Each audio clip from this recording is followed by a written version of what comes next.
Now we have Rocco Pasafumi with his movie review. And Rocco, what's cooking this week on the movie scene?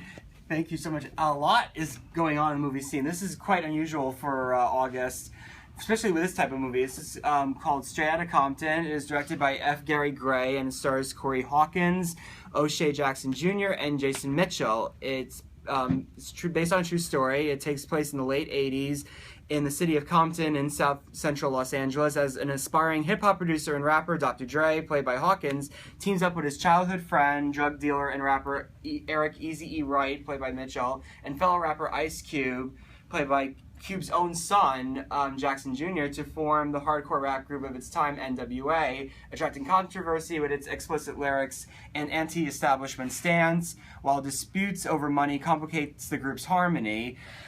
For anybody, not familiar, Dr. Dre basically is a very important figure in hip-hop. He definitely made hip-hop, this kind of really gritty and very explicit type of hip-hop, a lot more popular with young people from the late 80s into the early 90s. The thing about this movie, I should talk about the movie first, is that it's very well made. It's for a music biopic. I mean, it doesn't do much to really different from previous biopics, but I feel like it really does its subject very well. It's very entertaining. It's very fascinating. The story is very fascinating. Not just the group's putting the group together and its rise and its fall, but also what happened to the group in the years since it broke up. And even though the story doesn't really kind of gel that well after the group's breakup, I mean, because there's just so much story to tell. It's a 2.5-hour movie and there's so much to the story, and there's a lot. It changed the face of music, particularly urban music. I mean, this was a group that went from being obscure to being popular, fairly popular, off of basically no radio play. And when MTV was a force in music, it was hardly played on MTV because it was that controversial for its time in 1988. And I mean, it's hard to really talk about this movie without talking about the group itself and their history and what they managed to achieve. I mean, this was a group that brought the most dire world of America into on record, and this was in 1988. This was before the LA riots, and even more before what we've seen in the last couple of years with the riots in Ferguson and the riots in Baltimore.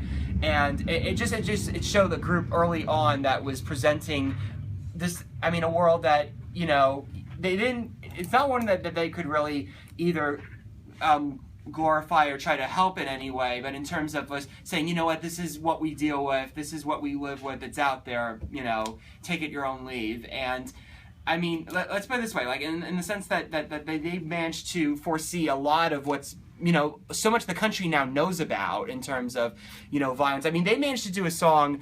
And it's hard for me to say it on the radio and also in front of all these wonderful young children here. But an anti-establishment song about the police. It managed to get the attention of the FBI. They managed to try to do a letter to the group's record label, and because of that controversy, the group became a force in music, and they become a force in music to this day. Dr. Dre not only is very successful in hip-hop, but he also made the Beats headphones, which he sold to Apple for $3 billion, and he's now the first billionaire in hip-hop. So in terms of the movie in general, the movie is definitely a fascinating document of our time in terms of the fact that, it shows just how they really hit on something very early on with with hip-hop music, a form of music that a lot of people, whether you understand the music or not, as somebody, if you're older, it's an important force in, the urban community about how these people, they deal with what they go through. And it's just one of those things that, you look at it today, the lines between 1988 and now, it's just kind of shocking in terms of how very little has changed in some parts of the country. So I definitely give